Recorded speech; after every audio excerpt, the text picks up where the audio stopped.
ত্রিপুরার মধ্যে কিভাবে ডেয়ারি ফার্মিং করতে হয় এবং গরুগুলিকে কিভাবে চিনবেন যে উপযুক্ত হয়েছে কিনা, হিপার হয়েছে কিনা, দেখুন এইভাবে দেখা যায়। বিশেষ করে দুটো যদি দাঁত দেখেন বড় বড়, তাহলে বুঝে নিতে পারবেন ম্যাচিউর হয়ে গেছে। তখন আপনি যে তার ডাক্তার আছে, ডাক্তারকে দেখাতে হবে যদি গরুটা হিটে না আসে। দ্বিতীয়ত আপনাকে ওটাকে পর্যাপ্ত পরিমাণে খাবার দিতে হবে। এবং গ্রামের, বিশেষ করে আমি আপনাদের একটা গ্রামে নিয়ে এসেছি। গ্রামের বিশেষ করে তাদের স্ট্রাকচার কীরকম থাকে, কীভাবে গরুগুলি রাখা হয়, তা আপনাদের সামনে তুলে ধরেছি। তো দেখুন, বিশেষ করে দেখুন কী টাইপের গরু এবং সুইটেবল গরু কীরকম হইতে পারে। নর্থ ইস্ট ত্রিপুরার মধ্যে একটা গ্রামের মধ্যে এসেছি। ওই গ্রামের মধ্যে ওরা কীভাবে লালন পালন করছে এবং ওদের দেখুন গরুর থাকার জায়গাটা কীরকম থাকে। এবং আপনাদের জাস্ট মানে একটা আইডিয়া দিচ্ছি যে কীরকম যদি আপনি ফার্মিং করতে চান, কীরকম ঘরটা হতে হবে আপনার। দেখুন এই নিচে, এই দেখুন আপনাকে একটা পয়েন্ট আউট করছি। দেখুন বিশেষ করে যখন পায়খানা প্রস্রাবগুলি বেরিয়ে যাওয়ার জন্য দেখুন ওই যে কালো কালো যেগুলি দেখা যাচ্ছে ওইগুলি দিয়ে নিষ্কাশন করতে খুব সুবিধা হয়।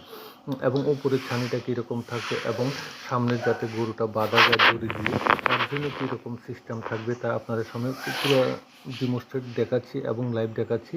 দেখুন বিশেষ করে আপনার ঘরগুলি কীরকম হওয়া দরকার এবং বিশেষ করে আপনাদের সায়েন্টিফিকলি যদি এটা দিয়ে আপনি রুরাল ইকোনমিকটাকে বাড়াতে চান, রুরাল ইন্ডিয়ান ইকোনমিকটা বাড়াতে গেলে আপনার পশু পাখি যারা গ্রামে অঞ্চলে যারা পশু পাখিরা পালন করছে, বিশেষ করে ডেয়ারি ফার্মিংয়ে কীভাবে ডেভেলপ হচ্ছে ত্রিপুরা।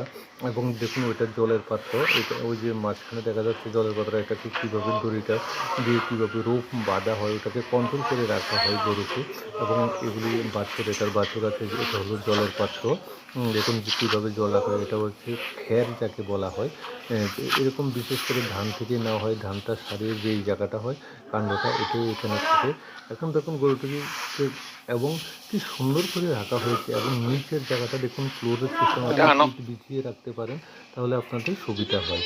এবং দেখুন এইসব গরু খুব ভালো ব্রিডের গরু। এই গরুগুলিকে যদি আপনি সঠিকভাবে লালন পালন করতে পারেন, তাহলে একদিন আপনি যদি সঠিকভাবে করেন, তাহলে আপনাদের ফার্মিং উন্নতির সাথে তার পাশাপাশি যে রুরাল ইকোনমিকটা আছে এটাতে আরও ডেভেলপ হবে। যে কাউডং কীরকম থাকে আপনারা হয়তো বা লাইভ দেখেননি, দেখুন কাউডংগুলি কীরকম থাকে। অনেকে হয়তো বা কাউডং দেখেননি, দেখুন কাউডংটা কীভাবে হয় বা কীভাবে হচ্ছে।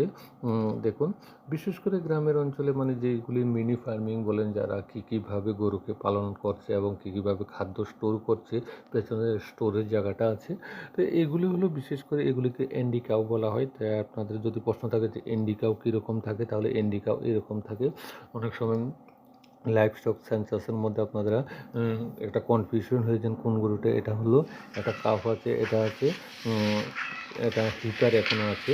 চলুন আপনাকে একটা হিটার আর কাপের মধ্যে ডিফারেন্স কীরকম থাকে অনেক সময় আপনারা যে লাইভ স্টকের সেন্সাসে যদি বা আপনাদের লাইভ স্টক অ্যাপে যদি করতে চান, অনেক সময় আপনারা নোটিফিকেশন করতে পারেন না যে আসলে কোনটা কীরকম হবে। এই যে সাদা গরুটা দেখছেন, এটা হবে কাফের মধ্যে আপনাকে এটা রাখতে হবে।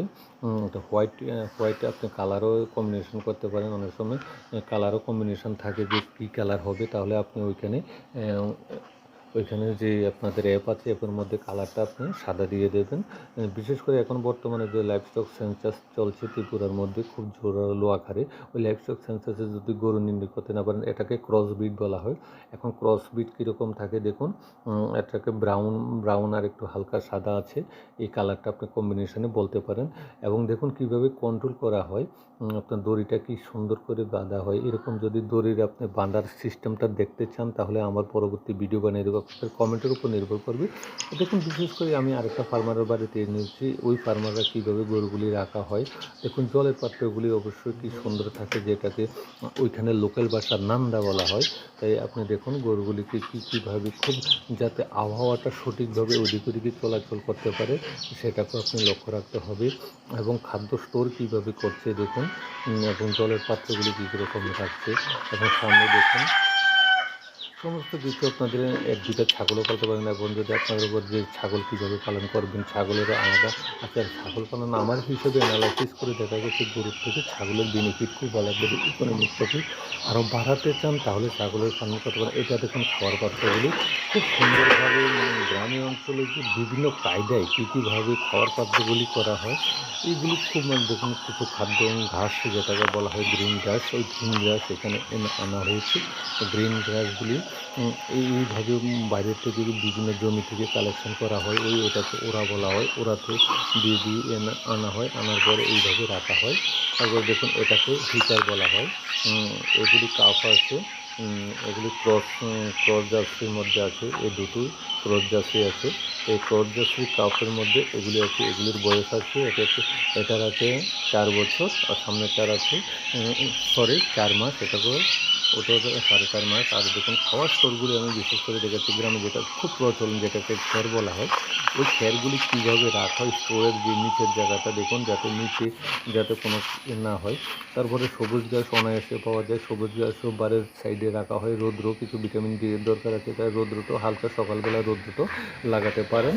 তো ভিউয়ার্স, আমি বিশেষ করে বলবো যে ফার্মিংয়েরগুলি কীভাবে করতে হবে এবং কী কায়দা আছে, যদি আপনাদের আরও জানতে হয় তাহলে নিয়মিত থাকতে